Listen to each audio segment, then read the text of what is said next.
Hola, buenas noches. Bueno, mi nombre es Alejandra Glaser, yo soy psicóloga, trabajo hace más de 15 años en psicooncología en un hospital general, eh, trabajando en interdisciplina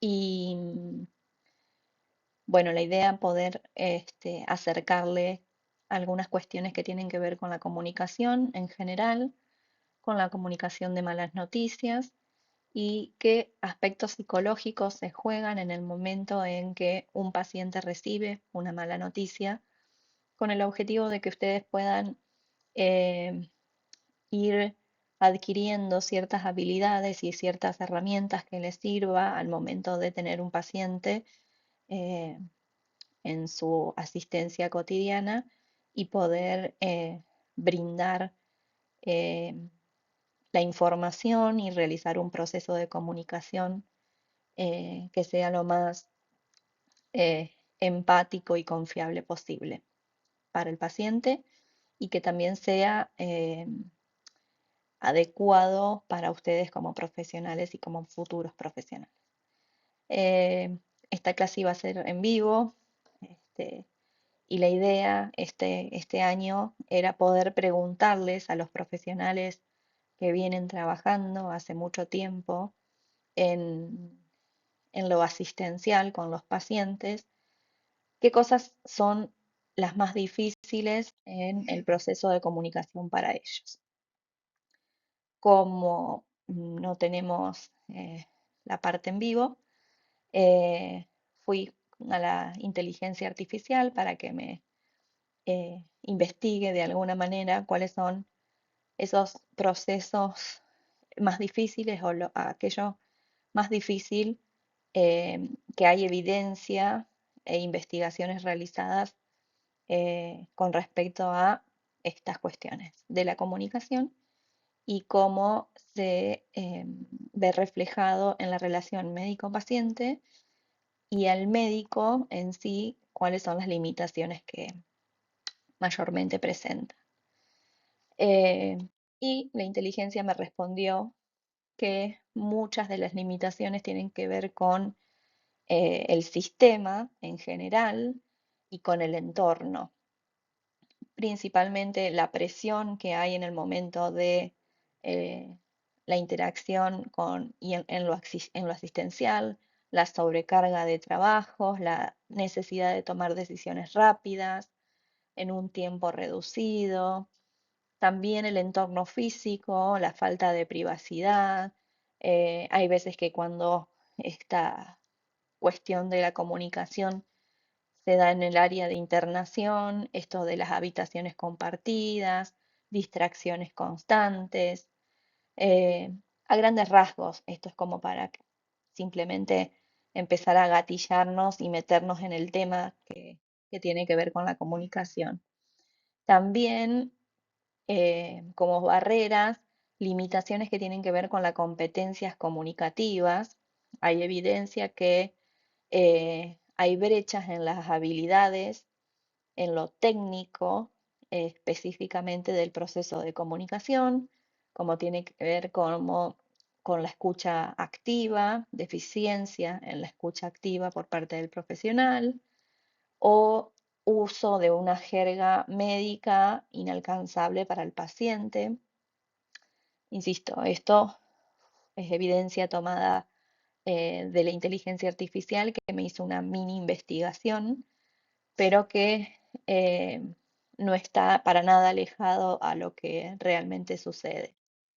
Por otro lado, barreras socioculturales y psicológicas, en- no pasa tanto en nuestro contexto, pero hay algunas áreas de la Argentina o ciudades limítrofes en donde las barreras idiomáticas y culturales limitan todo lo que tiene que ver con el proceso de comunicación. Y por otro lado, plantean esto de una adopción de conductas defensivas por parte de los médicos, tomando mayor distancia emocional, eh, que bloquea de alguna manera la empatía y esa empatía que tan necesaria es para poder lograr una comunicación efectiva. Entonces, eh, entendiendo que algunas de estas cuestiones eran las que por ahí los profesionales me iban a contestar, la idea es poder avanzar en esta clase en principalmente estos 4 puntos. Poder identificar qué es un proceso de comunicación, qué es distinto a informar, eh, un protocolo específico, conocido, que tiene que ver con cómo dar malas noticias, em, que bueno, ya vamos a hablar un poquito de eso. ¿Cuáles son los mecanismos cognitivos frente a el recibir una mala noticia por parte del paciente?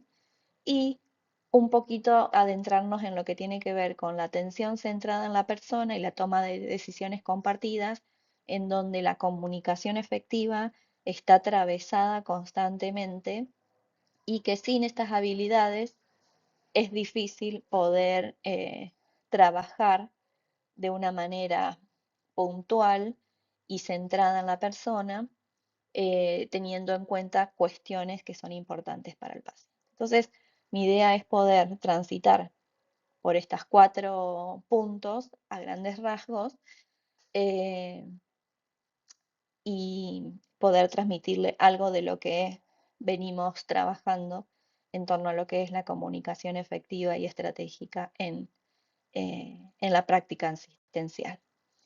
Como sabemos, comunicar no es lo mismo que informar, y nosotros todo el tiempo en el consultorio del psicoonco eh, hay un interjuego constante entre lo que el paciente espera del médico y lo que el médico puede brindar en ese vínculo particular que se genera en la práctica asistencial, que de por sí es una práctica asistencial particular. Si ustedes, eh, si estamos hablando de enfermedades oncológicas, vamos a estar hablando de un vínculo particular entre el profesional y los pacientes, que no es un vínculo eh, al pasar o ligero, sino que se establece un vínculo eh, que implica tiempo, que implica confianza, y que son tal vez años de tratamiento en el que el paciente y el profesional van transitando diferentes momentos en este proceso de enfermedad. Entonces, eh, no es lo mismo la consulta médica por algún padecimiento transitorio que una consulta médica en donde hay una enfermedad que culturalmente es muy amenazante y que hoy en día entendemos que eh, es una enfermedad que se va transformando en algo crónico y que eso de alguna manera eh, forma parte del contexto del proceso asistencial. Y en ese proceso asistencial y en ese proceso de comunicación, nosotros siempre nos basamos en este esquema y decimos que todo proceso de comunicación es un encuentro entre dos biografías. La biografía, la narrativa del médico con su historia personal, con su cuerpo, con su manera de pensar, con su manera de percibir, de sentir y de actuar, que se vincula en el momento de el encuentro con un paciente que también tiene su cuerpo, su manera de pensar, de actuar, de percibir y de sentir, y una historia personal. Eh, entonces, cuando hablamos de comunicación, hablamos de toda esta complejidad y, como recién decíamos, todo esto enmarcado en lo que es el contexto de una enfermedad amenazante. Eh, entonces, como hablábamos recién, las características del proceso de comunicación tienen que ver con este encuentro entre dos biografías, en donde la relación o el encuentro se establece entre estos dos interlocutores, en donde hay dos componentes básicos, un contenido, que es aquello que se dice, y una relación y un tipo de relación particular. Esto ya lo dijo Waslavic allá por los años 50, en donde eh, el vínculo y la relación van a determinar y condicionar de alguna manera el contenido. Entonces, no es lo mismo eh, lo que a un paciente le pueda llegar a decir eh, un familiar con respecto al diagnóstico que le acaban de dar, que lo que el oncólogo le dice, porque en esa relación y en ese vínculo se juegan muchas cosas. Es un encuentro que está regido por la ley de la interdependencia y lo que hace o decimos tiene efectos y esos efectos tienen que ver con cuán permeables o impermeables se vuelve esa interrelación y ese vínculo entre el médico y el paciente. Y cuando hablamos de permeabilidad o impermeabilidad, significa un poco esta cuestión. En el momento de la comunicación hay cosas que van a llevar a que el paciente se vuelva más impermeable cuando se siente juzgado, cuando lo interrumpen mientras él está planteando algún síntoma que está sintiendo, cuando el médico se pone en un lugar más paternalista y lo reta o señala algo que el paciente hizo mal, o cuando minimiza o desacredita aquello que el paciente está diciendo. Todas esas cuestiones, y algunas más que figuran ahí, van a hacer que el paciente se cierre, bloquee esta intercomunicación y sea más difícil para el médico entender qué es lo que está pasando y cuáles son las cosas que son importantes para él. En cambio, hay conductas y acciones que pueden generar mayor permeabilidad y es, por ejemplo, el poder escuchar, el poder mirar a los ojos, el poder validar y acreditar esto que el paciente está diciendo. No es lo mismo que el paciente venga y plantee, doctor, me duele, o siento que cada vez que como la comida me cae mal, y el médico le diga, no, eso no puede ser, tiene que ser otra cosa, a que el médico le diga, bueno, sí, eh, puede ser que tenga que ver con los efectos secundarios del tratamiento que está haciendo, vamos a seguir investigando sobre ese síntoma que me contás. Entonces, eso le va a permitir, y principalmente a lo largo del proceso del vínculo que se establece, mayor adherencia al tratamiento, mayor confianza, que son las bases más importantes en el encuentro del paciente con, eh, con su oncólogo en este caso. Que insisto, un vínculo y establecer una comunicación efectiva entre un médico cualquiera y un paciente no es lo mismo que entre el oncólogo y su paciente.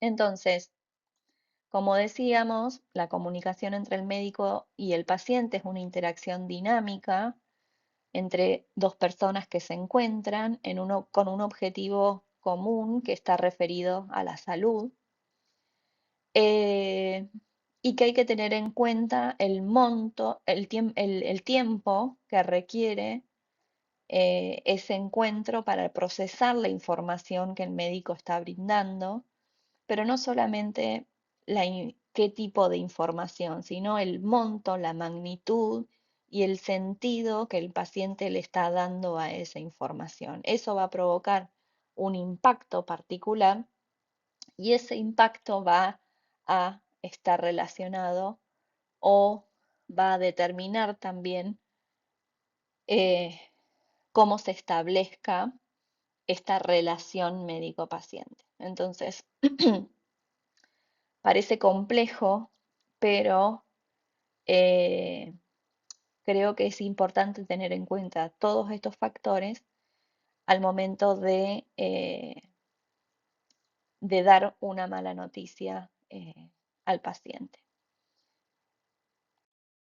¿Por qué? Porque una mala noticia nosotros la entendemos como cualquier información que altera negativamente la visión que tiene el paciente sobre su futuro y de allí su impacto va a depender de la brecha entre la expectativa que tenga el paciente y la condición en la que se encuentre. Entonces, eh, una mala noticia para el paciente puede ser eh, los estudios están igual eh, y ese transmitir los resultados de un estudio, si la expectativa del paciente era la curación o que se reduzcan las lesiones o que desaparezcan todas las lesiones, vamos a estar hablando de que para él va a ser una mala noticia. En cambio, para el oncólogo, que los estudios estén igual después de un tratamiento no necesariamente es una mala noticia. Entonces, ahí es donde se juegan ciertos procesos cognitivos que después vamos a ver y que tenemos que tenerlos en cuenta sí o sí en el momento en que eh, comenzamos este proceso y esta interacción tan particular con nuestros pacientes. Como hablábamos hoy más temprano, hay limitaciones por parte de los profesionales en el momento de dar malas noticias. Y una de ellas, además de las que ya estuvimos charlando, tiene que ver con el sentirse responsable por lo que está informando o el temor a la evaluación negativa que puede tener el paciente en ese momento. Por otro lado, otras de las limitaciones que se pueden jugar en el momento de dar información negativa al paciente pueda llegar a estar relacionado con, bueno, no puedo hacerle mal al paciente. Entonces, basándose en el principio de no maleficencia, hay veces que el médico o los médicos dejan de informar porque consideran que eso estaría dañar al paciente. Entonces, si el paciente no pregunta, no hay motivo para revelar o decir lo que uno tiene para decir. Esto no es tan lineal. Puede ser que en algunas situaciones sea así, pero en la mayoría de los casos se sabe que los pacientes quieren saber eh, qué está pasando con su salud, qué está pasando con su enfermedad y qué está pasando con su cuerpo. Entonces, para saber qué es lo que quiere el paciente, tenemos que indagar estos deseos y estos eh, valores que son importantes para ellos. ¿Y cómo lo hacemos? Preguntando directamente. Cuando yo tenga algo para decirte y a veces puedan llegar a ser malas noticias, ¿quisieras que te lo informe a vos o preferís que lo hable con alguien de tu familia o con tu esposo o con tu esposa? Entonces, esa pregunta transmite al paciente em, el saber que el médico se está focalizando en él y está teniendo en cuenta a él y a sus derechos como paciente. eh, pero que también puede contar con otros para recibir esa información, eh, pero que en principio nos estamos centrando en él. Y ya eso genera confianza. Y fíjense que fue una sencilla pregunta. El paciente, nosotros decimos, tiene un saber muy particular. Como les decía, la mayoría de los pacientes desean saber la verdad y también se sabe que hay beneficios a nivel emocional cuando el paciente tiene información y conoce para poder aceptar lo que le toca transitar, bueno o malo, y si es malo, poder aceptar ese tránsito por la enfermedad y la muerte si es a lo que va a llegar luego del tratamiento. Y por otro lado, los pacientes tienen un saber que muchas veces no lo expresan de manera dialógica o a través de las palabras, pero que sí saben qué está pasando con su cuerpo por más que no lo expresen. Eh, entonces, invalidar lo que ellos están sintiendo en ese momento, como decíamos hoy, va a ser algo que marque una barrera entre el paciente y el profesional, eh, en donde el profesional no sepa cómo vincularse con ese paciente y ese paciente se sienta más vulnerable aún. La familia también es un factor que interviene en este proceso de comunicación y todos sabemos que hay familias que, por ejemplo, solicitan al profesional que se le oculte activamente información a los pacientes, refiriendo eh, a que si el paciente sabe, puede llegar a sufrir más. Esto tiene que ver con una sobreprotección por parte de la familia al paciente que lo ubica aún más en un lugar de persona vulnerable. A veces esa sobreprotección llega al extremo de transformarse en un cerco de silencio, eh, en donde el paciente queda absolutamente aislado y los únicos que manejan la información son el profesional y su familia. Y esto, si no es algo manifestado abiertamente por el paciente, es algo peligroso y bioéticamente incorrecto. Y desde los aspectos emocionales genera una pérdida de confianza en el equipo tratante por parte del paciente y esto de sentir el vivir la enfermedad con mucha soledad. En el consultorio de psicoonco suele aparecer esta cuestión, eh, que creemos que tiene que ver con lo propio de transitar una enfermedad oncológica, en donde es muy difícil que la familia, los amigos, el equipo tratante, nos podamos poner 100% en los zapatos del paciente. Por lo tanto, siempre el paciente vive solo ese tránsito, pero eh, la idea es poder ponernos al lado del paciente lo más cercano posible para poder acompañarlo en ese transitar y no alejarlo absolutamente y menos que menos alejarlo de algo que es de él, porque esa información, esos resultados, ese pronóstico le corresponde a él. Y como decíamos, la comunicación y una comunicación efectiva es una habilidad que se entrena, así como cualquier habilidad que uno eh, tiene que saber, así como los cirujanos entrenan horas y horas en cómo hacer una buena incisión o cómo poder realizar una adecuada sutura.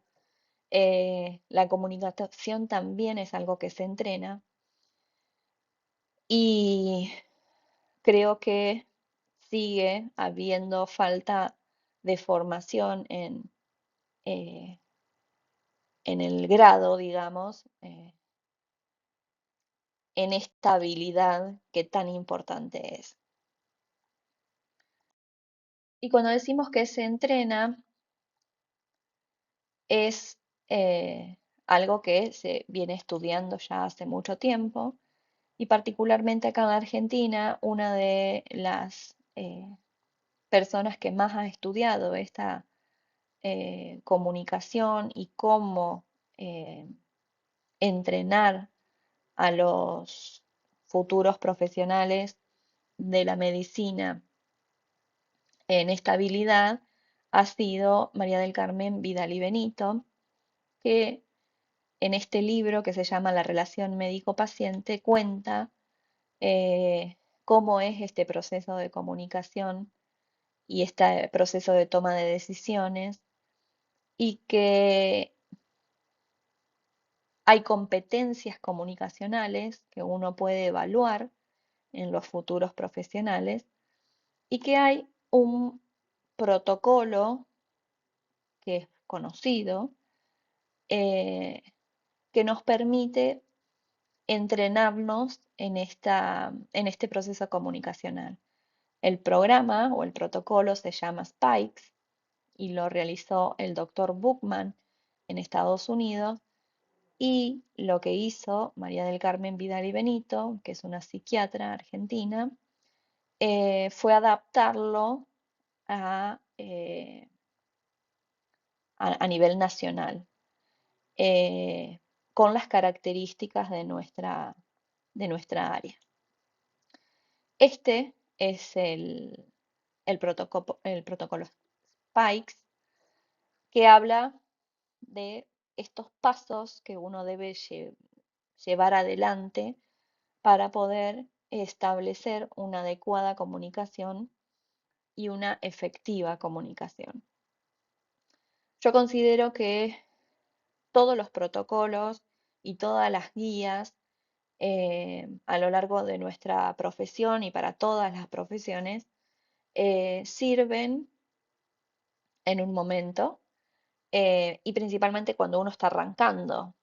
eh, Cuando uno recién se recibe y cuando está dando sus primeros pasos en la especialidad que elige, estamos con los libros, bueno, en mi época eran los libros abajo del brazo, hoy se estudia de otra forma, pero tenemos estos protocolos muy a la mano para poder adquirir esa habilidad. Bueno, para mí el protocolo Spikes sirve en ese momento en donde uno está arrancando y después uno le va poniendo su cuota personal y su estilo particular. A grandes rasgos, y para que no se haga muy larga la charla, eh, el protocolo plantea todos estos pasos, en donde hay que tener en cuenta y preparar el ámbito en donde vamos a hablar y en donde vamos a transmitir, no todo el tiempo lo que vamos a transmitir, estamos hablando de transmitir una noticia que sabemos que va a tener un impacto a nivel emocional en el paciente. Eh, entonces, cuando sabemos que tenemos que dar una noticia que por ahí va a ser inesperada para el paciente, es importante preparar el lugar, tratar de que sea un lugar en donde no nos interrumpan, en donde eh, podamos tener sillas para todos los que acompañen al paciente, en donde pueda estar cómodo. En segundo lugar, es importante saber y evaluar qué sabe el paciente hasta acá, eh, porque eso nos va a permitir poder arrancar la comunicación desde ese punto. Entonces, preguntar, bueno, ¿qué te estás imaginando? qué crees que es lo que está pasando, qué es lo que te han dicho otros médicos. Recuerden que los oncólogos ya vienen, eh, em, la, la trayectoria de un paciente no arranca con el oncólogo, arranca por algún ginecólogo, arranca por un médico gastroenterólogo, arranca por un neumonólogo, que algo ya pudo haberle transmitido. Entonces eso que el paciente ya sabe es lo que primero tenemos que indagar, que sería el segundo paso. Eh, Luego, este otro paso de la invitación tiene que ver con obtener información eh, del paciente en base a qué es lo que quiere saber. Y ahí es donde yo también sumaría esta pregunta de, bueno, si yo tengo cosas para decir que a veces no necesariamente son cosas agradables, eh, ¿con quién querés que las charlemos? ¿Querés que las charlemos con vos? ¿Querés que las charlemos con tu familia directamente? Eh, Hay pacientes que te pueden decir, no, no, no, yo quiero saber y quiero saber todo. O hay pacientes que dicen, prefiero que lo hables con mi esposa, con mi esposo. Eh, el siguiente paso es brindar el conocimiento o dar la información que uno tiene hasta acá. Por ejemplo, bueno, esta lesión que estuvimos estudiando resultó ser una lesión maligna. Eh, por lo tanto, para este tipo de lesión tenemos estos tipos de tratamiento.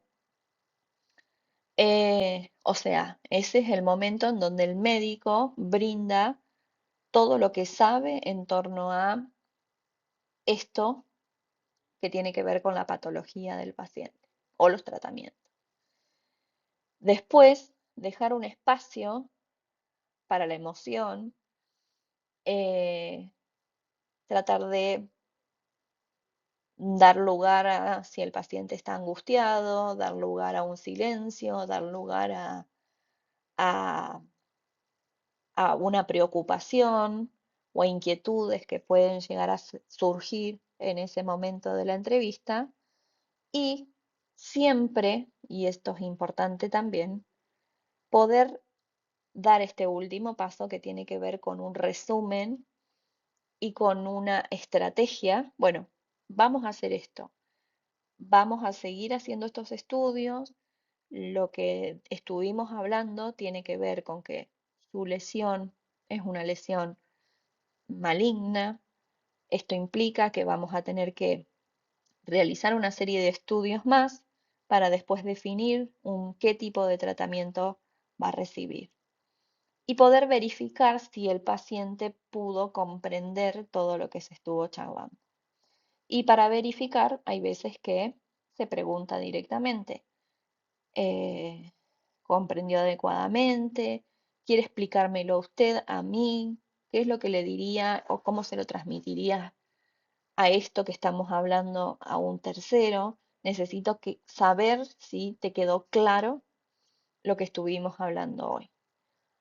Puede pasar que en esta o en este momento de empatía, el médico se dé cuenta que el paciente está bloqueado, eh, y esté con una sordera, como nosotros decimos, es una sordera selectiva, un momento de desconexión, que muchas veces es importante identificar para que tal vez si es necesario parar la entrevista en ese momento, porque el desborde emocional es tan intenso que es necesario parar la entrevista, explicar al paciente de que van a parar la entrevista ahí, y que tiene que ver con que lo que se está brindando es un montón de información nueva, em, y que es preferible, en vez de seguir hablando y seguir agregando información,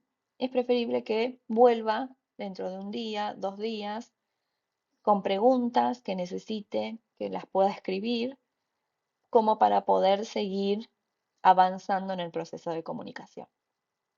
A veces esto es posible, a veces no, pero es más o menos cercano a lo ideal. Acá eh, lo que sigue es un detalle de cada uno de estos pasos, pero no los vamos a repetir. Sí les va a quedar en la presentación. Eh, Así que sería un protocolo que tiene 5 pasos, en donde en el protocolo, cuando uno lo estudia, te va diciendo y te va hasta dando ejemplos de cómo transmitir y qué decir y qué no decir, eh, y que considero que para aquellos que se están iniciando en una especialidad en donde el dar malas noticias es algo habitual, puede servir mucho de guía para, para esta ocasión. Eh, en la presentación en vivo, digamos, les iba a pasar un pedacito de una película que se las voy a dar para que también los profesores se la compartan, que la película es 50-50, es de un chico joven que le diagnostican una enfermedad bastante rara, pero es una enfermedad oncológica que requiere un tratamiento oncológico, y esa escena, que no dura más de 3 minutos, es la escena en donde al paciente se le da eh, la mala noticia con respecto a su diagnóstico, y es como la escena en donde está todo mal hecho, digamos, porque el médico no hace contacto visual con el paciente, no lo saluda, eh, no habla directamente con el paciente, sino que le habla a un grabador, no percibe cuáles son las emociones que empiezan a aparecer y que uno a grandes rasgos las ve, porque el paciente se empieza a poner inquieto en la silla, se empieza a mover, levanta la mano, pregunta, eh, sigue inquieto, se levanta, y todo eso el médico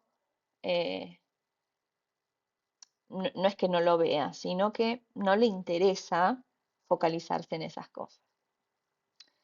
Entonces, eh, cuando vean esa partecita de la escena de la película, eh, para nosotros es una escena que em, explica muy bien qué es lo que pasa a nivel emocional y cognitivo en los pacientes. Y eso es lo que ahora quería avanzar a contarles.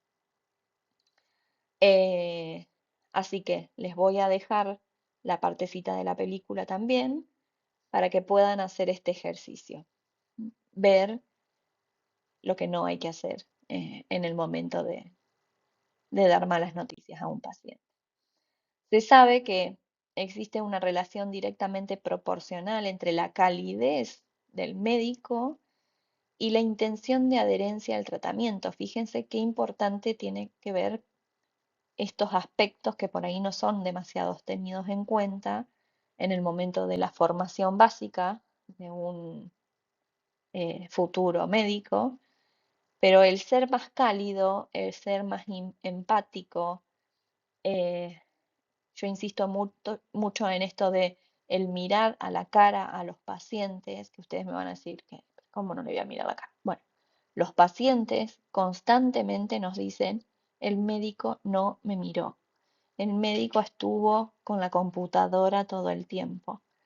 Eh, y eso le genera mucho malestar al paciente.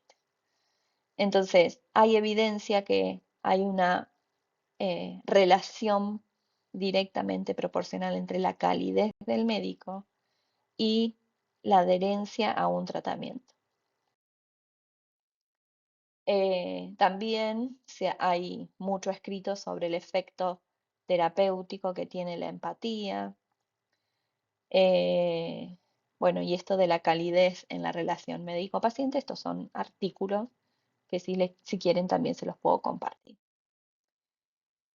Y cuando hablamos de el paradigma centrado en la persona, que entiendo también es algo nuevo dentro de las ciencias de la salud y principalmente la atención médica, eh, es importante entender que el paciente va a estar manejándose con ciertos significados en torno al proceso, a su proceso de salud de enfermedad. Y que estos significados, o lo que significa la salud y lo que significa esta enfermedad para el paciente, es lo que va a habilitar eh, a que el paciente pueda transitar su proceso de enfermedad de una manera más adaptativa o de una manera desadaptativa. Eh, el paradigma centrado en la persona está pura y exclusiva y directamente relacionada con la toma de decisiones compartidas, que es otro nuevo paradigma que corre al paradigma paternalista y pone en el centro al paciente y pone al paciente a la par del equipo tratante. Y para eso se requiere interdisciplina, porque el médico no se puede encargar de todos los aspectos de una persona. Eh, entonces, para poder entender a nivel emocional cómo está este paciente, estamos nosotros, estamos los psicólogos, para poder entender qué entorno tiene el paciente, están los trabajadores sociales. Y todos juntos podemos tener una mirada particular que esté centrada en lo que ese paciente necesita. Y cuando hablamos de significado de la enfermedad, esto sí es como muy psicológico, tiene que ver con que eh, no toda enfermedad significa lo mismo para cada uno, ni para en distintos momentos de la vida. Y acá también les traigo un ejemplo. Este es un libro que se llama Puto Cáncer, de una psicóloga que es cordobesa, se llama Mayra Sánchez, y ella a lo largo del libro cuenta todo lo que fue desde el momento del diagnóstico, todo su tratamiento hasta su recuperación de un cáncer de colon. Es cordobesa y bueno, tiene eh, sus dichos y por ahí sus malas palabras, digamos. Pero bueno, acá, por ejemplo, cuenta el momento en que el cirujano le transmite eh, cierta información. Dice, tenés un polipito, dijo. Él estaba transpirando y yo intuía sus preocupaciones. Ambos sabíamos que la gente teme nombrar al cáncer tanto en la sospecha como en la certeza. Se habla del problemita, del tumorcito, como si fuera un relato de maestra jardinera, o se pasa de la solemnidad de la dura y penosa enfermedades que titulan las noticias de los diarios. Me dio un nuevo turno y me pidió que fuera a la obra social a autorizar la colonoscopía y unas biopsias. Yo ya estaba de los pelos de solo pensar que tendría que someterme al tormento de estudios tan invasivos. La palabra biopsia me confirmó que ambos teníamos el mismo diagnóstico. Tenía 35 años y casi la certeza de tener un cáncer. Entonces, acá estamos hablando de cuál es el significado que tienen las palabras, el impacto que tienen las palabras en el paciente y principalmente esto, no le tuvo que decir mucho más. Habló de un polipito, habló de una biopsia eh, y el médico estaba transpirado y se lo veía preocupado. Todo eso eh, fue información para la paciente. Entonces, ¿qué pasa a nivel cognitivo y emocional cuando recibimos una mala noticia? Y acá me voy a parar en un modelo específico, que es el modelo de Lazarus sobre el estrés, porque el momento en que uno recibe una mala noticia es un momento de estrés agudo. Entonces, entender cómo es el proceso de estrés que padecen los pacientes en el momento del impacto del diagnóstico nos va a poder ayudar a ponernos más en los zapatos de ese paciente y entender por un segundo qué es lo que está pasando por su cabeza. Eh, no me voy a hacer mucho foco en la teoría de Lazarus, pero bueno, lo que él plantea es que no todas las cosas nos generan el mismo estrés, ni siempre ante las mismas situaciones todos reaccionamos de la misma manera. Y se pregunta por qué frente a la misma situación amenazante no todos nos comportamos y pensamos de la misma manera. Y eso, lo que él plantea, es que tiene que ver con el proceso de evaluación que hacemos de esa situación amenazante o de cualquier situación. Y esa valoración son procesos cognitivos que se dan de una manera muy automática y simultánea, en donde hay una valoración primaria y una valoración secundaria. Pero vamos un poquito más rápido y vamos a dar como un ejemplo. Cuando nosotros hacemos una evaluación primaria, estamos haciendo hincapié en esto que está pasando, cómo impacta en nuestros objetivos vitales, en nuestras metas, en nuestros valores, en nuestras creencias y cuán relevante es esto que está pasando para nuestras metas, cuán congruente es o no con nuestras metas y cómo impacta en nuestra identidad. Fíjense en la imagen acá de esta mujer que se la nota enojada, ofuscada. Eh, entonces, este primer momento en donde nos dicen tenés cáncer, la primera cosa que uno hace cognitivamente es esto que está pasando,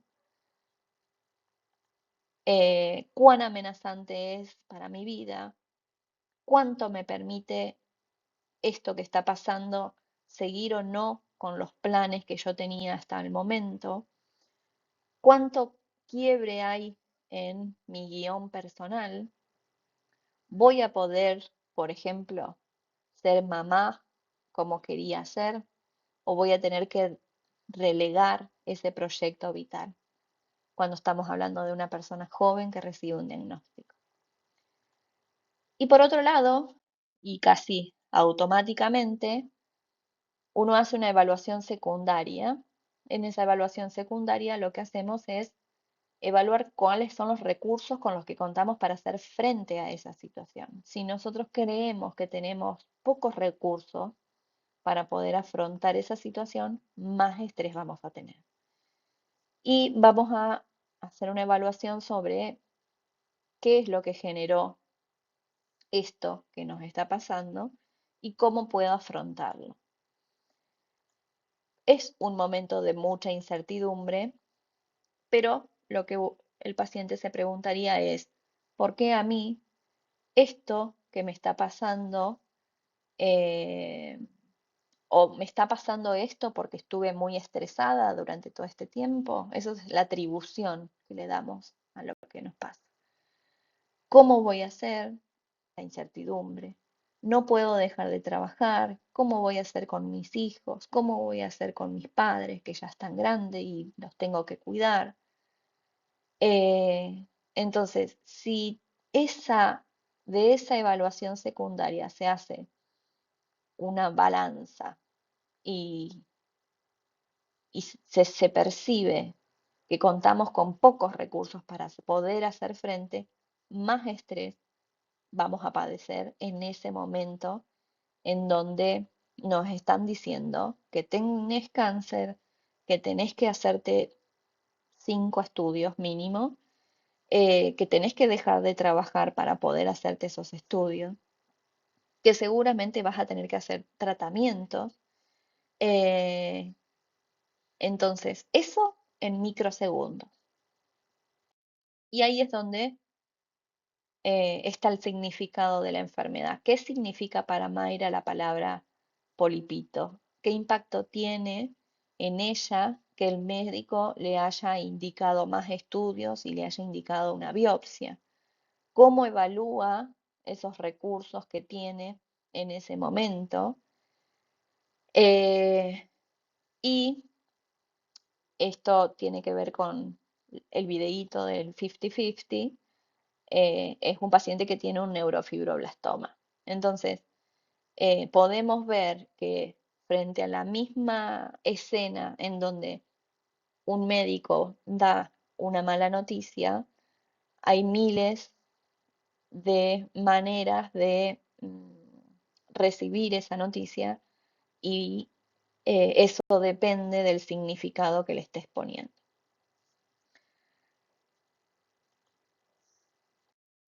Así que, bueno, esto es lo mismo, a grandes rasgos hacemos una evaluación primaria, hacemos una evaluación secundaria y del resultado de esa ecuación va a depender cómo vamos a transitar más o menos adaptados el proceso que nos toque transitar.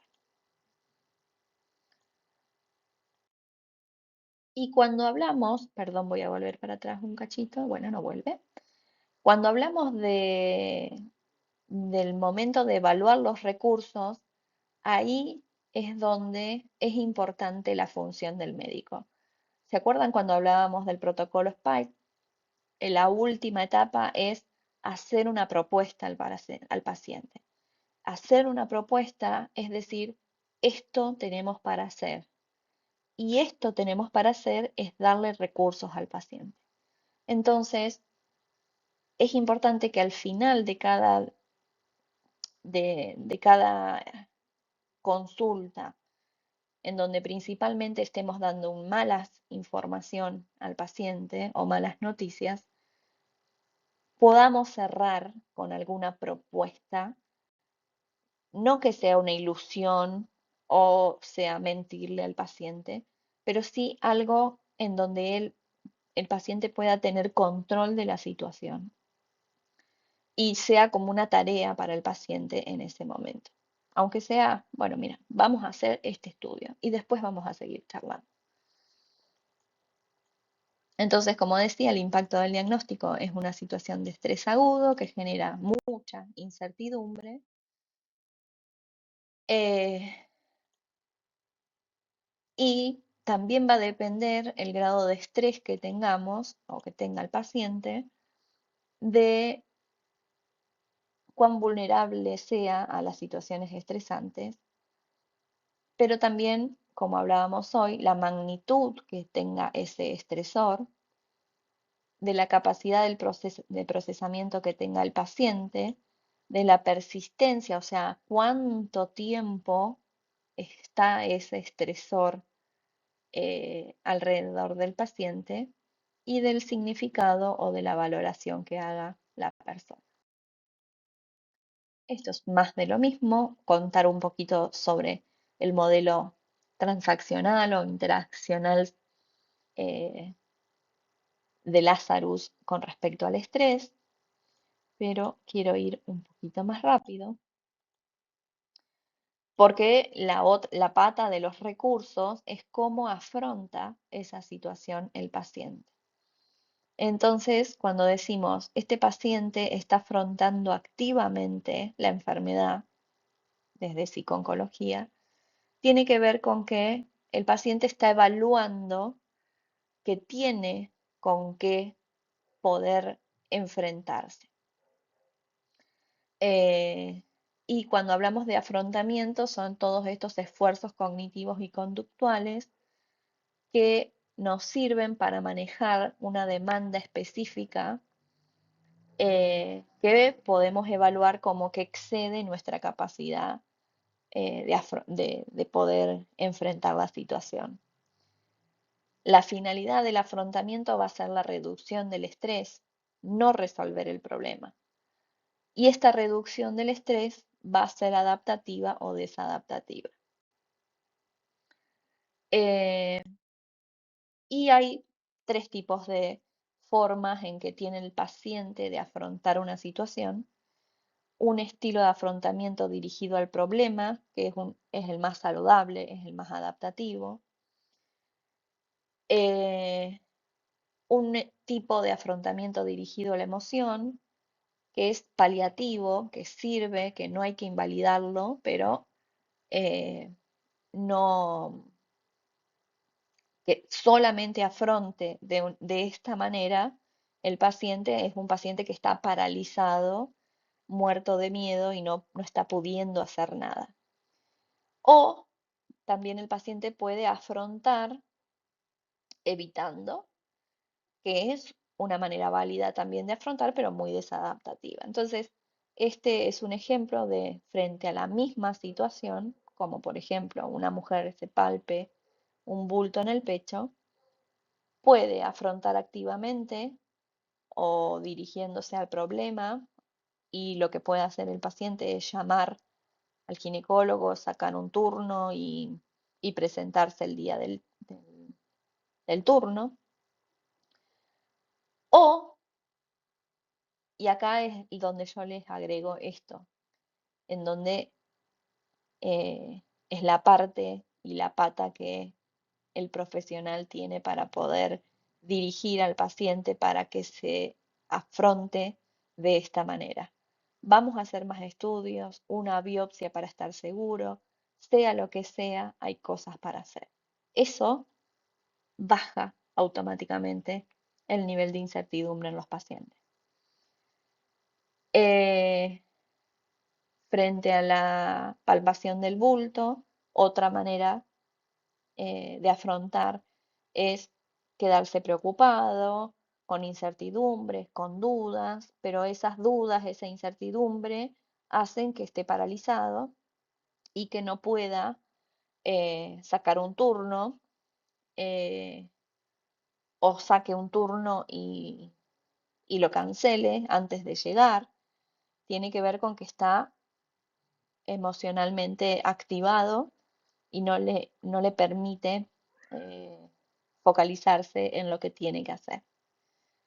Eh, y un afrontamiento dirigido a la evitación o una evitación es frente a la palpación del bulto decir no es nada o el médico decir despreocúpate, esto no es nada. ¿Sí? El médico también puede estar afrontando eso de una manera desadaptativa. Y, como les decía, la herramienta principal que como equipo profesional tenemos para poder acompañar a estos pacientes tiene que ver con darles herramientas para que tengan mayor control de la situación.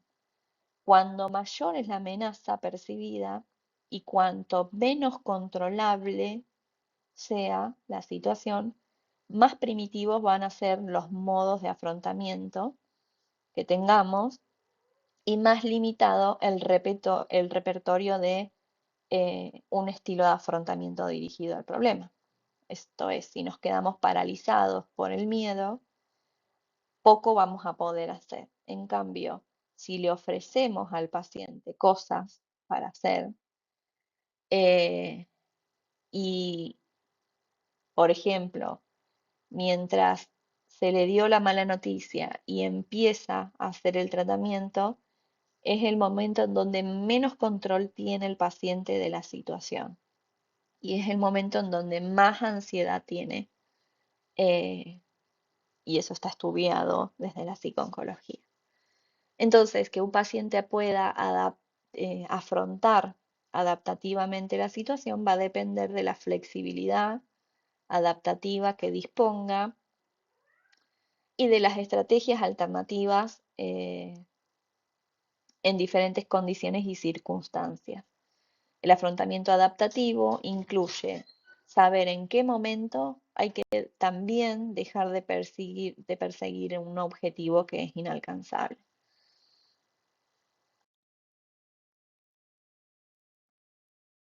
Bueno, y ahora,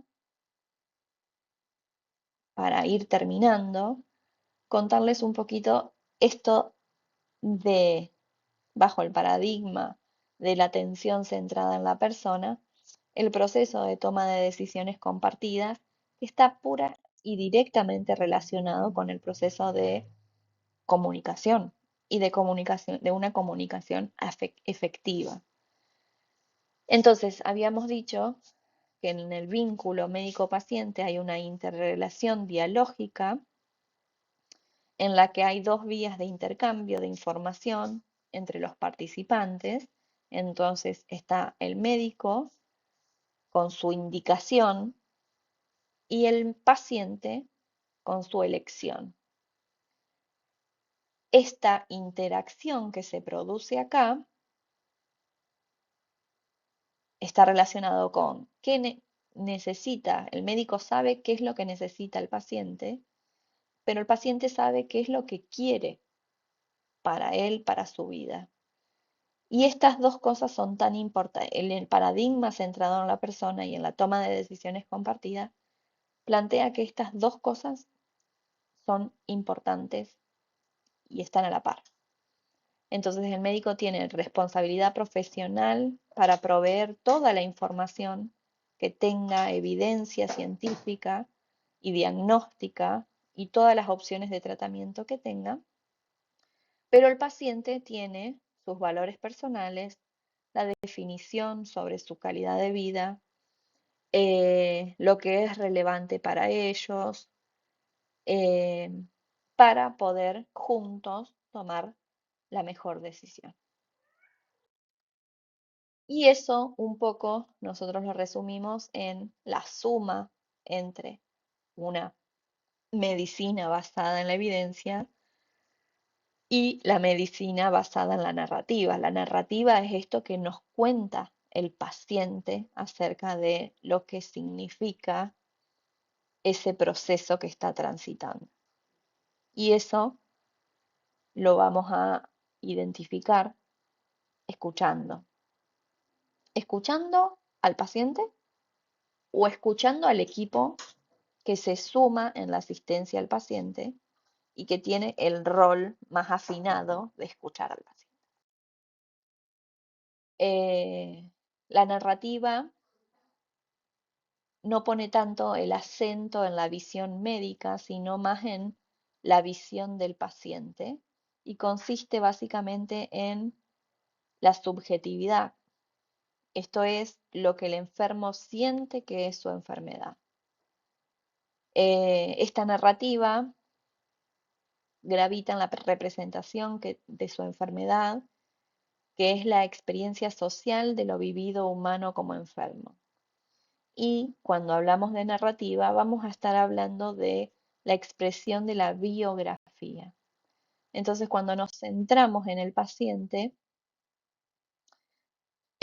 la mirada del médico es desde una salud biológica del sujeto, pero cuando hablamos de el paciente y su elección, lo va a hacer desde su salud biográfica. Entonces, hay que aunar como esos dos mundos para poder eh, evitar sesgos y para poder,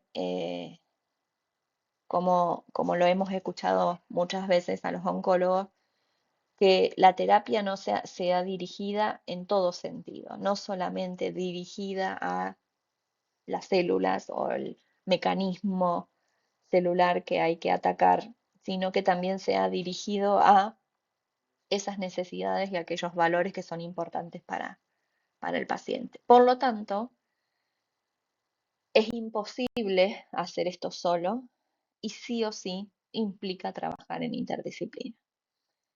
porque sabemos que en esta hiperespecialización en la que cada vez hay más especialistas en la medicina, se sabe mucho de poco, eso nos lleva a la fragmentación y el paciente se siente así, se siente que no sabe a quién contarle lo que le está pasando, porque le duele la cabeza y no sabe si ir al neurólogo, si es efecto de la medicación, si es una gripe.